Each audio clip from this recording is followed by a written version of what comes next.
नमस्कार बच्चों, स्वागत है आपका द पल्लवी एकेडमी में। मैं पल्लवी गौड़ आज फिर आपके सामने एक नए पाठ की व्याख्या के साथ में उपस्थित हूँ। तो बच्चों, आज की इस वीडियो में हम आपके क्षितिज भाग 2 के पाठ 5 जो कि नागार्जुन द्वारा रचित है, इसमें भी आपकी 2 कविताएं हैं। पहली कविता है ये दंतरुत मुस्कान और दूसरी है फसल। तो आज हम इस पार्ट 1 में यह दंतरुत मुस्कान काव्य खंड के बारे में बात करेंगे और इस कविता की व्याख्या को समझेंगे। ये कविता किस परिप्रेक्ष्य में लिखी गई है इसके बारे में जानेंगे। तो बच्चों, मेरी इस वीडियो को पूरा देखें और अंत तक देखें। और हाँ, मेरी वीडियो पर आगे बढ़ने से पहले मुझे जल्दी से सब्सक्राइब कर लें, मेरे चैनल को ज्यादा से ज्यादा शेयर करें और हाँ, लाइक अवश्य करें। तो चलिए बच्चों, अब हम अपनी वीडियो में आगे की ओर बढ़ते हैं। तो बच्चों, आज आपका जो इस वीडियो में जो व्याख्या मैं करूंगी वो है यह दंतरुत मुस्कान पाठ की। यह जो कविता है ये एक महाकवि नागार्जुन के द्वारा रचित है। नागार्जुन छायावादोत्तर कवि के बाद की प्रसिद्ध कवि माने गए हैं और इनको आधुनिक कबीर के नाम से भी जाना जाता है। तो थोड़ा सा हम नागार्जुन के बारे में जान लेते हैं। कवि नागार्जुन का बचपन का नाम था वैद्यनाथ मिश्र। ये जो मैं बातें बोल रही हूँ इनको आप ध्यान से सुने, क्योंकि ये प्रश्न आपकी ओटी में परीक्षा में आते हैं। तो नागार्जुन के बचपन का नाम क्या था? वैद्यनाथ मिश्र। और इन्होंने बौद्ध धर्म को अपनाया था। ये श्रीलंका गए थे और वहां पर इन्होंने बौद्ध धर्म की दीक्षा ली थी। नागार्जुन की प्रसिद्ध जो रचनाएं हैं, युगधारा, सतरंगे पंखों वाली, हजार हजार बाहों वाली, तुमने कहा था, पुरानी जूतियों का कोरस इत्यादि अनेक इनकी कविताएं हैं। इनका जो संपूर्ण कृतित्व है वो नागार्जुन रचनावली के नाम से प्रसिद्ध है। नागार्जुन रचनावली, इनका कृतित्व किसमें है? नागार्जुन रचनावली के नाम से ये 7 खंडों में प्रकाशित है। एक प्रश्न बनता है कि नागार्जुन रचनावली के कितने खंड हैं बच्चों? 7 खंड हैं, आप ध्यान रखें। और इनके बचपन का नाम वैद्यनाथ मिश्र था। रचनाएं आप इनकी याद कर लेंगे। इसके अलावा जो इनकी मातृभाषा मैथिली है, इसमें ये यात्री के नाम से प्रसिद्ध है। प्रश्न बन जाता है कि मातृभाषा मैथिली में किस कवि को यात्री के नाम से प्रतिष्ठित किया गया है? तो वे हैं कवि नागार्जुन। सबसे बड़ी बात, कवि नागार्जुन को आधुनिक कबीर के नाम से जाना जाता है। तो ये मैंने नागार्जुन के बारे में जो कुछ मोस्ट इंपॉर्टेंट चीजें थी वो मैंने आपको बता दी हैं। मैं अपनी किसी वीडियो में जब जीवन परिचय के बारे में बात करूंगी तो इनका विस्तार से जीवन परिचय भी बताऊंगी और इनकी रचनाओं के बारे में बताऊंगी। तो बच्चों, आज हम इनके द्वारा, नागार्जुन के द्वारा रचित जो उनकी कविता है यह दंतरुत मुस्कान, इसके बारे में बात करने वाले हैं। दरअसल इसकी पृष्ठभूमि ये थी कि अपने काम की वजह से, अपने व्यस्तता के कारण कवि बहुत लंबे समय बाद अपने घर जा पाते हैं और उनके सामने उनका 7 या 8 महीने का बच्चा, जिसके कि अभी नए नए दांत निकले हैं। अपन ने देखे होंगे ना, छोटे बच्चों को 2 दांत सामने वाले निकल आते हैं, तो वो जो बच्चे की जो मुस्कान है, उस वक्त जो बच्चा खिलखिलाकर हंसता है, मुस्कुराता है, कितना प्यारा लगता है। तो वही पर जब दृश्य कवि के सामने उपस्थित होता है कि उनका जो अभी छोटा सा बच्चा है, जिसके अभी नए नए 2 दांत निकले हैं, जब वो उस बच्चे को देखते हैं तो उस बच्चे की मनमोहक छवि के आगे, बाल सुंदरता के आगे, बाल सौंदर्य के आगे कवि हृदय मचल उठता है, प्रसन्न हो उठता है। और उसकी जो मुस्कुराहट है, जो वो अपने पिता को एकटक देखते हुए मुस्कुरा रहा है, उसको देखकर कवि का मन आनंद से झूम उठता है। और कवि उस बच्चे की दंतरुत का अर्थ होता है नए नए दांत। तो उस जो नन्हे से बालक की जो नए नए 2 दांत निकले हैं, उन दांतों के साथ उसकी मुस्कुराहट के ऊपर कवि ये कविता लिखते हैं। इस कविता का भाव ये है, हम कहते हैं ना बच्चों कि बच्चे तो भगवान का रूप होते हैं, तो वो बात सत्य है। कभी भी यहाँ पर ये बताना चाहता है कि जो बाल मनमोहक छवि होती है, जो बाल क्रियाएं होती हैं, बच्चों की छोटी छोटी हरकतें होती हैं, उनका मुस्कुराना, उनका तुतलाना, उनका बोलना, उनका वो अगर देखें भी तो हम लोग बड़े बड़े लोग कितने सुख का अनुभव करते हैं। तो कवि भी यह इस कविता के माध्यम से इस सौंदर्य का वर्णन करते हुए कहता है कि बच्चे का निश्चल प्रेम, निश्चल मनमोहक छवि ऐसी होती है जो निराश, हताश, संघर्षों से टूट चुके निराश मन को भी आनंद से भर देती है।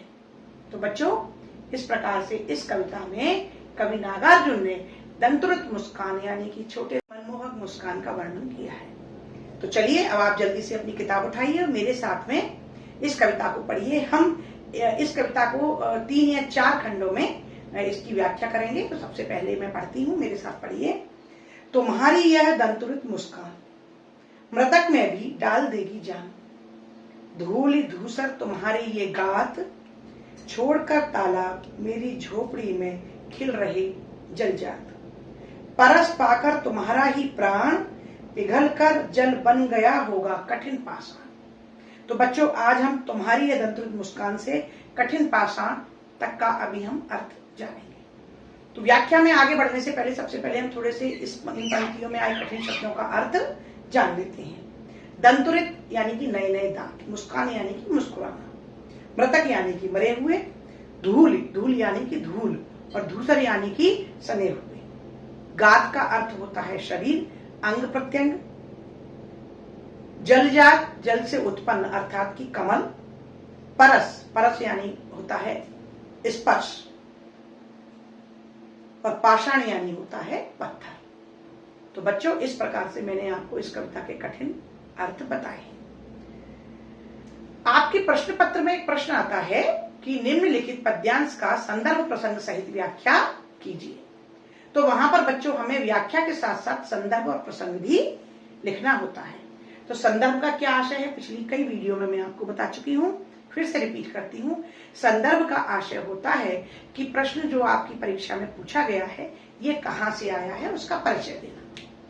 तो संदर्भ में हमें 3 चीजें लिखनी होती हैं, आपके पुस्तक का नाम, उस पाठ का नाम और उस पाठ के रचयिता का नाम। तो पुस्तक का नाम क्या है बच्चों? पुस्तक का नाम है क्षितिज भाग 2। पाठ का नाम है यह दंतुरित मुस्कान, और रचयिता कौन है? महाकवि नागार्जुन। तो यहां पर आपका संदर्भ पूरा होता है। अब प्रसंग, प्रसंग का अर्थ यह है कि जब ये कवि ने कविता लिखी होगी तो उसके मन में क्या विचार चल रहे होंगे, वो किस घटना से प्रेरित होकर, किस दृश्य से प्रेरित होकर इस कविता को लिखता है। तो जैसा कि मैं आपको प्रारंभ में ही बता चुकी हूँ कि कवि ने यहाँ पर छोटे से बच्चे की, जो नए नए दांत, 2 दांत अभी निकले हैं, इतने छोटे बच्चे की जो निश्चल मुस्कान है, उससे प्रभावित होकर, उससे आनंदित होकर बच्चे की उस मुस्कान का, सौंदर्य का वर्णन अपनी कविता में कर रहा है। तो इस प्रकार से मैंने यहाँ पर आपको संदर्भ और प्रसंग बताया है। अब हम बढ़ते हैं व्याख्या की ओर। तो मैं यहाँ व्याख्या में एक एक पंक्ति का अर्थ आपको बताती जाऊंगी, आप मेरे साथ वो पंक्ति देखते जाएं और अर्थ को समझते जाएं। तुम्हारी यह दंतुरित मुस्कान, तुम्हारी यह दंतुरित मुस्कान, कवि अपने बच्चे की, उस बच्चे की दंतुरित मुस्कान यानी कि ऐसा बच्चा जिसके अभी अभी 2 दांत, छोटे छोटे नए नए दांत आए हैं, उस बच्चे की उस निश्चल मुस्कान से आनंदित होकर कहता है कि तुम्हारी यह दंतुरित मुस्कान, तुम्हारी यह भोली भाली निश्चल प्रेम से सनी हुई ये जो मनमोहक मुस्कान है, मन को मोहित करने वाली मुस्कान है, वो कैसी है? मृतक में भी डाल देगी जान।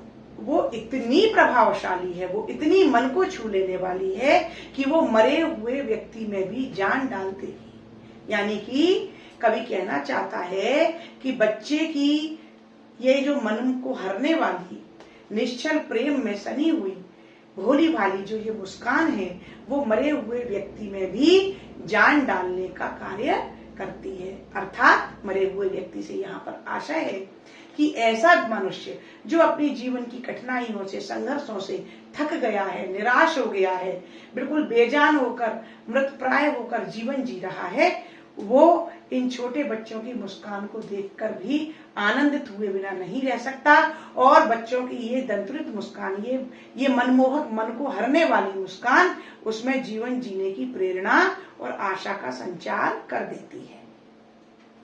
इस प्रकार से वो मृत व्यक्ति में भी जान डाल देती है।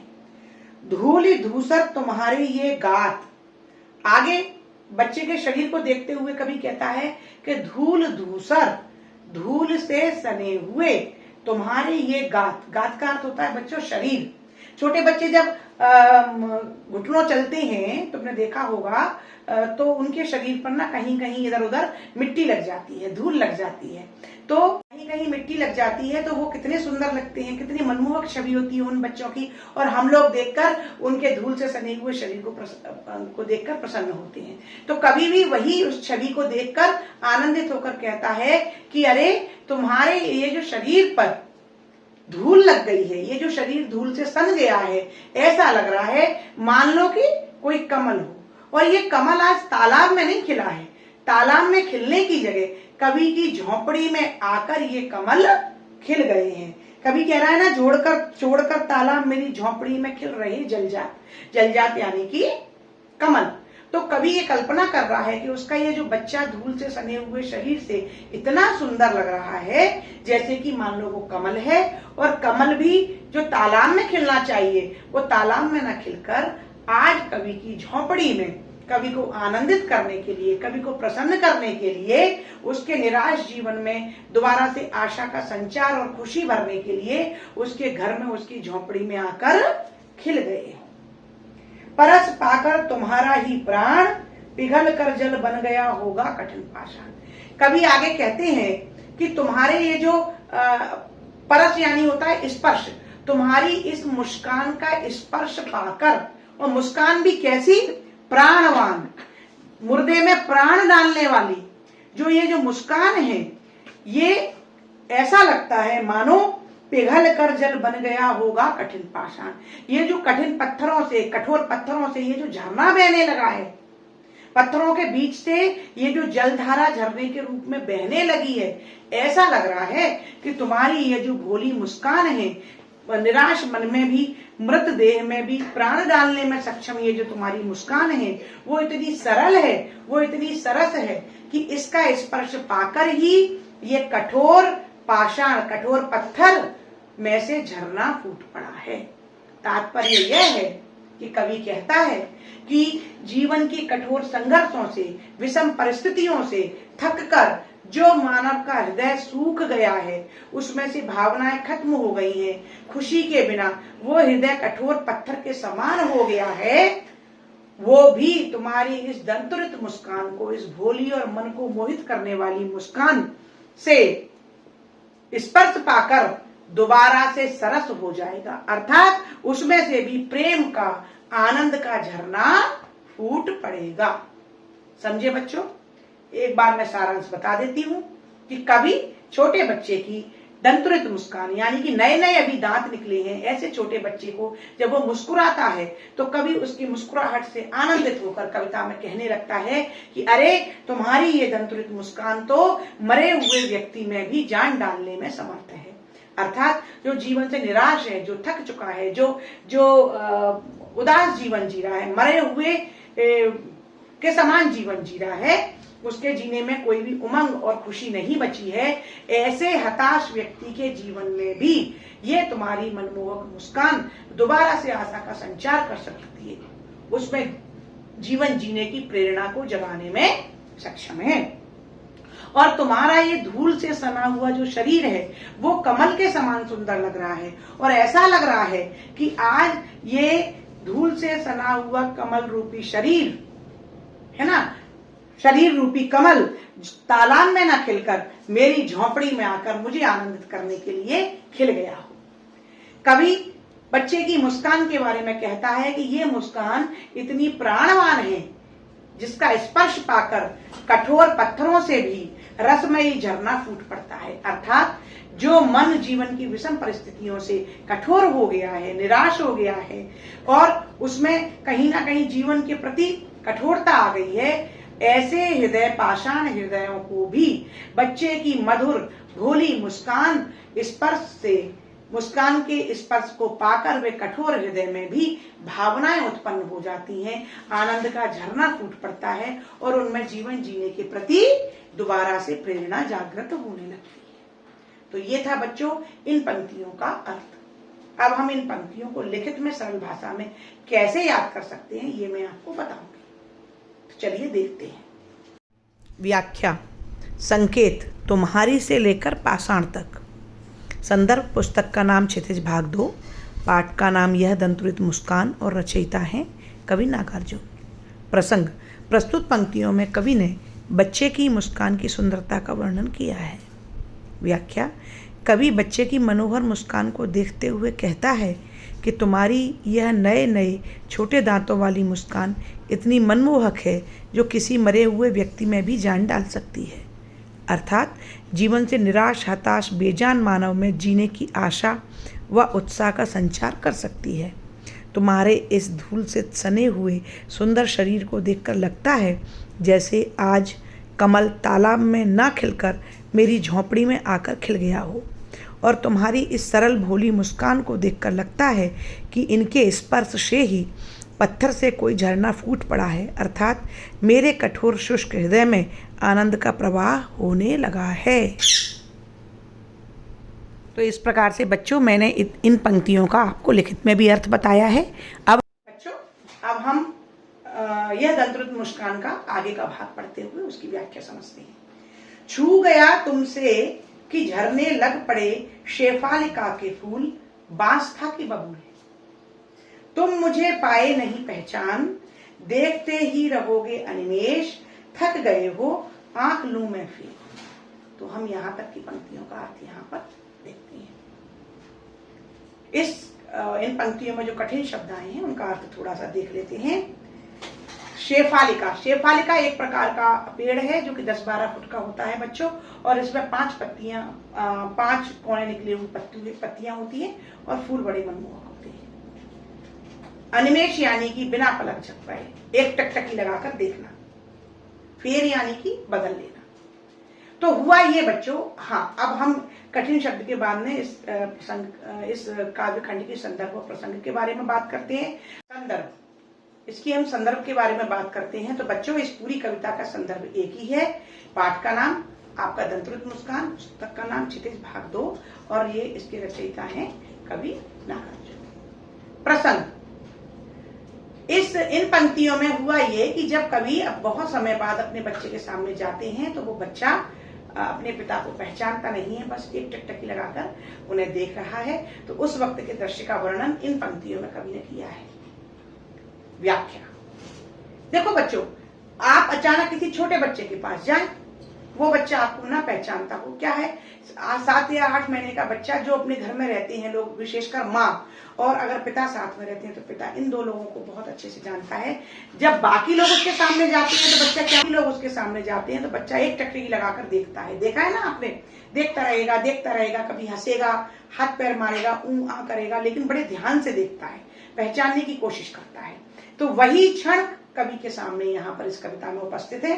तो जब कवि अपने बच्चे के सामने जाता है और बच्चा उसे एक टकटकी लगाकर देखता है और मुस्कुराता है, तब कवि के ऊपर जो परिवर्तन होता है, जो उसके हृदय में परिवर्तन होता है, वो उसका यहाँ पर वर्णन कर रहा है। व्याख्या, छू गया तुमसे कि झरने लग पड़े शेफालिका के फूल। कवि कहता है कि बच्चे की जो मनमोहक मुस्कान है, दंतुरित मुस्कान है, भोली सी मुस्कान है, उसने मेरे दिल को छू लिया। और क्या हुआ कि मेरे हृदय में आनंद से जब मेरा हृदय भर उठा तो ऐसा लगा जैसे कि आनंद में शेफालिका के फूल झड़ने लगे हों, शेफालिका के फूल झड़ने लगे हों। अब शेफालिका के फूल किस में से झड़ने लगे? कवि लिखता है, बांस था कि बबूल। कवि का हृदय जो बांस या बबूल बन गया था। आपने बांस का पेड़ देखा होगा, बबूल का पेड़ भी देखा होगा, है ना। लंबे जाते हैं, बबूल के पेड़ में कांटे होते हैं, कोई फल नहीं लगते, है ना। तो जीवन की विषम परिस्थितियों से, कठिनाइयों से, संघर्षों से कवि का हृदय जो बांस के पेड़ जैसा, बबूल के पेड़ जैसा कांटों वाला, यानी कि निष्प्राण, नीरस, निराशा से भरा हुआ एक कठोर मन हो गया था। जैसे ही उन्होंने अपने बच्चे को की मोहित कर देने वाली मुस्कान को देखा, उनके हृदय आनंद से भर गया और वो जो बांस के और बबूल जैसा जो हृदय था, उसमें से आनंद से, प्रसन्नता से शेफालिका के फूल झड़ने लगे। तुम मुझे पाए नहीं पहचान, देखते ही रहोगे अनिमेष, थक गए हो आंख लूं मैं फिर। अब कवि कह रहा है कि मेरे वो जो बच्चा है वो मुझे पहचान नहीं पाया है, क्योंकि उसने मुझे पहले देखा ही नहीं, वो मुझे नहीं पहचान पाया है। और वो बच्चा मेरी तरफ अनिमेष बिना पलक झपकाए एक टक टक निगाह से देखता जा रहा है।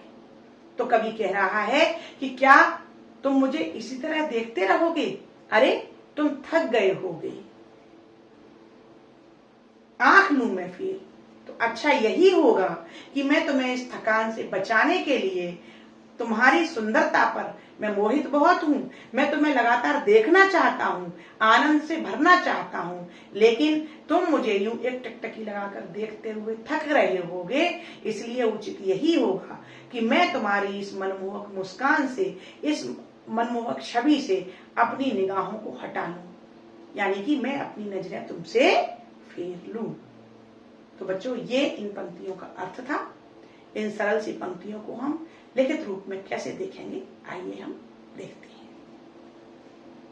हैं। संकेत छू गया से लेकर मैं यदि हो सके परिचित संदर्भ पूरे पाठ का एक ही रहेगा। पुस्तक का नाम क्षितिज भाग 2, पाठ का नाम यह दंतकृत मुस्कान और जिसके रचयिता हैं नागार्जुन।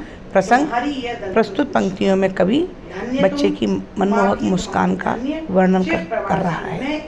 व्याख्या, कवि कहता है कि तुम्हारी इस निश्चल मुस्कान में ऐसा जादू है जिसने मेरे बांस या बबूल जैसे शुष्क कटीले हृदय में शेफालिका के फूल झरने लगे हैं। तुम मुझे पहचान नहीं पा रहे हो और यूं एक टकटकी लगाकर मुझे देखते जा रहे हो। मुझे लगता है कि तुम थक रहे होगे, इसलिए मैं ही अपनी नजरें हटाकर तुमसे दूर हो जाता हूँ, जिससे तुम थोड़ा विश्राम कर सको। तो इस प्रकार से बच्चों, इन पंक्तियों का ये लिखित में अर्थ मैंने आपको बताया है। आगे देखते हैं। बता चुकी हूँ कि आपके पुस्तक का नाम, पाठ का नाम और रचयिता का नाम। जो प्रसंग है इसमें कवि बच्चे की मनमोहक छवि और भोली मुस्कान, नए नए दांतों के साथ में जो बच्चा मुस्कुरा कर देखता है, उसके सौंदर्य का वर्णन, उस मुस्कान के प्रभाव से उत्पन्न नवीन अनुभव का वर्णन कवि अपनी पंक्तियों में कर रहा है। व्याख्या, अब बच्चों यहाँ पर क्या हुआ कि बच्चा पहचान नहीं पा रहा है, क्योंकि कवि को वो पहली बार देखता है। तो कवि इस चीज को समझ रहा है कि बच्चा इसलिए नहीं पहचान पा रहा है क्योंकि कवि लंबे समय से अपने घर नहीं आए हैं, है ना, वो बाहर रहते हैं, वो प्रवासी जीवन यानी कि कार्य की वजह से घर से बाहर रहने का जीवन जी रहे हैं, और वो पहले कभी इस बच्चे से नहीं मिले हैं, इसलिए बच्चा नहीं पहचान पा रहा है। तो उस बच्चे इस परिस्थिति को कभी बड़े स्वाभाविकता के साथ लेते हैं और उस परिस्थिति को समझते हैं, और समझते हुए कहते हैं, क्या हुआ यदि हो सके परिचित न पहली बार। कभी उस बच्चे से कह रहे हैं कि अरे बच्चे, क्या हो गया यदि तुम मेरे से परिचित, यानी कि तुम मुझे पहचान नहीं पा रहे हो, या मेरी तुमसे पिता के रूप में कोई पहचान अभी पहली बार मिलने पर नहीं बनी है। क्योंकि बच्चा क्या कर रहा है, बच्चा एक टकटकी लगाकर कवि को निहारे जा रहा है, कवि को पहचानने की कोशिश कर रहा है। तो कवि उस स्थिति को देखकर कहते हैं कि ये बहुत ही स्वाभाविक है कि तुम मुझे पहली बार में पहचान नहीं पा रहे हो। तो इसमें कोई भी विशेष बात नहीं है, क्योंकि यदि तुम्हारी मां न माध्यम बनी होती आज। आगे कवि कहते हैं कि हे बच्चे, तुम्हें इस दुनिया में लाने वाली तुम्हारी माँ है। यदि आज तुम्हारी माँ नहीं होती, यानी कि मेरी पत्नी जिसने माँ बनकर तुम्हें इस धरती पर पैदा किया, तुम्हें मेरे सामने यूं मुझे देखने का अवसर प्रदान किया, वो तुम्हारी माँ ही है। वही माध्यम है जिसके कारण मैं ना सकता देख, मैं ना पाता जान, यह तुम्हारी दंतकृत मुस्कान। तुम्हारी माँ ही वो माध्यम है जिन्होंने तुम्हें पैदा किया, तुम्हें इस धरती पर लाई, तुम्हें मेरे सामने पुत्र के रूप में लेकर आने वाली तुम्हारी माँ है। अगर वो माँ नहीं होती, अगर मेरी पत्नी नहीं होती, तो मैं कभी ना तो ये दंतकृत मुस्कान, ये सुलभ बाल सुलभ चेष्टाएं और मनमोहक मुस्कान को कभी देख भी नहीं पाता, और मैं ना पाता जान, और ना ही मैं इस मुस्कान से होने वाले अनुभव को, होने वाली प्रसन्नता को, होने वाले आनंद को कभी जान पाता। इसलिए धन्य तुम, हे पुत्र, तुम धन्य हो क्यों? क्योंकि तुमने अपनी मुस्कान से, अपनी इस मनमोहक, मन को मोहित करने वाली दंतुरित मुस्कान से मेरे मन में पुनः जीने की आशा का संचार किया है, मुझ में उमंग और प्रसन्नता का संचार किया है, मेरे सूखे हृदय को, मेरे बांस और बबूल जैसे सूखे हृदय को मेरे पाषाण हृदय में फिर से आनंद भर दिया है। इसलिए हे पुत्र, तुम धन्य हो। माँ भी तुम्हारी धन्य और तुम्हारी माँ भी धन्य है, क्योंकि अगर तुम्हारी माँ नहीं होती तो मैं इस बाल सुलभ मुस्कान का आनंद उठा ही नहीं पाता। इसलिए कभी अपने पुत्र और अपनी पत्नी अर्थात माँ को, पुत्र की माँ को, दोनों को ही धन्यवाद देते हुए कहते हैं कि मैं तुम्हारा दोनों का आभारी हूँ। चिर प्रवासी मैं इतर में आने, अरे मैं तो इधर उधर रहने वाला, दूर रहने वाला, निरंतर लंबे समय तक प्रवासी जीवन यानी कि दूसरी जगह रहकर अपना जीवन जीने वाला हूं। मैं तो तुम्हारे लिए अपरिचित हूं, है ना। इसलिए यदि तुम मुझे नहीं पहचान पा रहे हो तो ये वो स्वाभाविक ही है इसमें, क्योंकि मैंने तो तुम्हारे साथ कोई पल बिताए ही नहीं है, तो तुम मुझे कैसे जानोगे। तुम्हें अपने वात्सल्य का प्रेम तो तुम्हारी माँ ने लुटाया है, इसलिए ये स्वाभाविक है कि तुम अपनी माँ को ही जानो और मेरे से अपरिचित रहो। इसमें मुझे कोई भी आपत्ति नहीं है। मैं तो तुम्हारा और तुम्हारी माँ का आभारी हूँ। मैं तुम दोनों को धन्यवाद देता हूँ कि तुम लोगों की वजह से ही मैं इस बाल सुलभ चेष्टाओं का आनंद प्राप्त कर पाया हूँ। मैं इस बाल मनोहारी मुस्कान का जो सुख प्राप्त हुआ है वो मुझे तुम दोनों के माध्यम से ही प्राप्त हुआ है। तो बच्चों, इस प्रकार से इन 4-5 पंक्तियों का ये अर्थ बताया मैंने। अब इनको हम लिखित रूप में किस प्रकार से याद कर सकते हैं, आइए अब हम वो देखते हैं।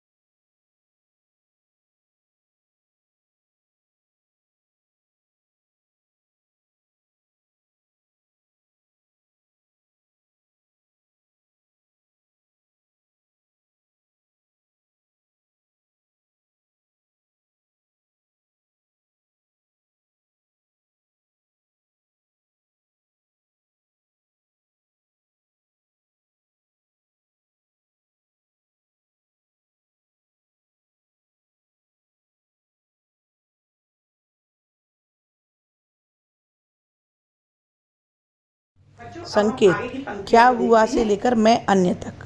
संदर्भ पुस्तक का नाम क्षितिज भाग 2, पाठ का नाम यह दंतुरित मुस्कान और रचयिता है नागार्जुन। प्रसंग कवि प्रस्तुत पंक्तियों में बच्चे की मुस्कान से प्राप्त सुखद अनुभव के लिए माँ और बच्चे को धन्यवाद प्रकट करने का वर्णन करता है। व्याख्या कवि कहता है कि अरे बच्चे, तुम जो मुझे पहचान नहीं पा रहे हो तो ये स्वाभाविक ही है, क्योंकि मैं तो हमेशा घर से बाहर ही रहा और तुमसे आज पहली बार मिला हूँ। इसलिए मैं तो तुम्हारे लिए अपरिचित कोई व्यक्ति ही हूँ, किंतु मैं आज तुम्हारी इस मोहक मुस्कान के सुखद अनुभव के लिए तुम्हें और तुम्हारी माँ को धन्यवाद देता हूँ कि आज तुम्हारी माँ के कारण ही तुम्हारी इस निश्चल मोहक मुस्कान को मैं देख पाया हूँ और इस मुस्कान के सुखद अनुभव को अथाह आनंद को जान पाया हूँ। छविमान, छविमान यानी कि सुंदर। आगे संदर्भ और प्रसंग मैं पहले भी बता चुकी हूँ कि इस पूरे पाठ का कोई सी भी पंक्ति आपके लिए अर्थ के लिए आए, आप उसमें संदर्भ पुस्तक का नाम क्षितिज भाग 2, पाठ का नाम यह दंतुरित मुस्कान और रचयिता का नाम कवि नागार्जुन ही लिखेंगे। और प्रसंग भी सेम रहेगा कि प्रस्तुत पंक्तियों में कवि ने बाल सुलभ चेष्टाओं का और जो बच्चे की भोली सी मुस्कान है उसकी सुंदरता का वर्णन किया है। व्याख्या अब क्या हुआ है बच्चों कि एक जो पंक्तियों में दृश्य ये है कि जो बच्चा है वो अपनी माँ की उंगली को चूस रहा है, ठीक है, और चूस के आनंद उठा रहा है। तो ऐसा लग रहा है कवि को कि वो जो उंगली है ना उसमें से पंचामृत का रस प्राप्त हो रहा है। बच्चे को वो उंगली चूसने में इतना आनंद आ रहा है कि जैसे उसे पंचामृत का रस स्वाद मिल रहा हो, ठीक है। और वो उंगली चूसने में क्या कर रहा है कि उंगली चूसता जा रहा है और तिरछी नजर से कवि को देखता जा रहा है। तो कवि उस तिरछी नजर को देखकर और बीच बीच में मुस्कुरा भी देता है। तो उस बच्चे की इस हरकत से कि बच्चा तिरछी नजर से देख रहा है और साथ में बीच बीच में मुस्कुराता भी है, तो वो इस दंतुरत मुस्कान को देखकर उसकी उस सुंदरता पर आनंदित हो रहा है और उसे उसका मन प्रसन्नता से भर रहा है, वो मोहित हो रहा है। तो तुमने देखा होगा ना बच्चों, कई बार बच्चे जब दूध पीते हैं और अपन लोग उनके आसपास बैठ जाएं तो वो तिरछी नजर से अपने को देखते हैं और बीच बीच में मुस्कुराते रहते हैं। तो हम लोग कितने हंसते हैं कि देखो ये कैसे कर रहा है। तो वही स्वाभाविक छवि कवि के सामने भी घटित होती है, बस उसी का वर्णन कवि ने यहाँ कविता में किया है। कवि क्या कहते हैं, उंगलियां माँ की कराती रही हैं मधुपर्क, इस अतिथि से प्रिय तुम्हारा क्या रहा संपर्क। कवि कहते हैं कि मैं तो अतिथि हूँ, मैं तो अचानक आ गया हूँ। मैं तिथि बताकर, अतिथि का अर्थ होता है जो बिना तिथि बताए आए, यानी कि मेहमान, है ना। तो मैं तो तुम्हारे लिए एक मेहमान जैसा हूँ, तो तुम्हारा मेरा तो कोई संपर्क है ही नहीं, क्योंकि मैं तो अचानक से बाहर से लौटा हूँ, तुमने मुझे पहले देखा ही नहीं है। तो मैं तो तुम्हारे लिए एक मेहमान के रूप में हूँ, इसलिए तुम मुझे नहीं पहचानोगे, क्योंकि मेरा तुम्हारा कोई संपर्क रहा नहीं है। लेकिन उंगलियां माँ की कराती रही हैं मत पर, तुम ये जो माँ की तुम्हारी जो उंगलियां हैं, तुम ये इनको चूस रहे हो, तो ये तुम्हें पंचामृत का स्वाद दिलाती रही हैं, वात्सल्य का, अपने प्रेम और ममता की स्नेह से तुम्हें पोषित करती रही हैं, है ना।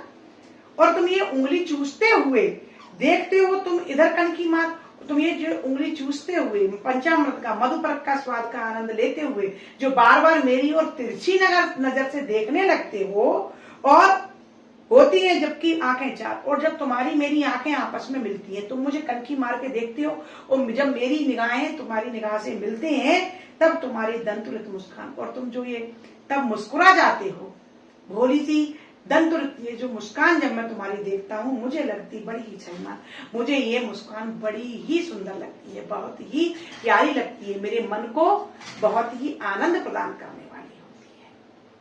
तो इस प्रकार से बच्चों, यह दंतुलित मुस्कान पाठ का ये पूरा मैंने आपको व्याख्या बताई है। हम इन 5 पंक्तियों को लिखित में कैसे याद कर सकते हैं, ये हैं।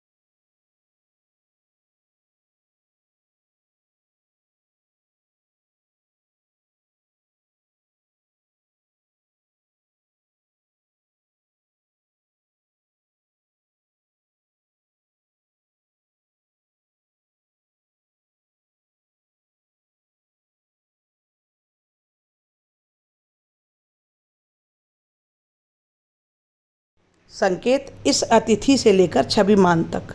संदर्भ पूरे पाठ का एक रहेगा। पुस्तक का नाम क्षितिज भाग 2, पाठ का नाम यह दंतुलित मुस्कान और रचयिता है नागार्जुन।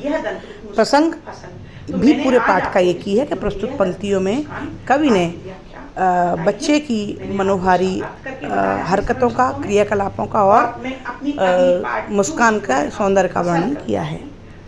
व्याख्या।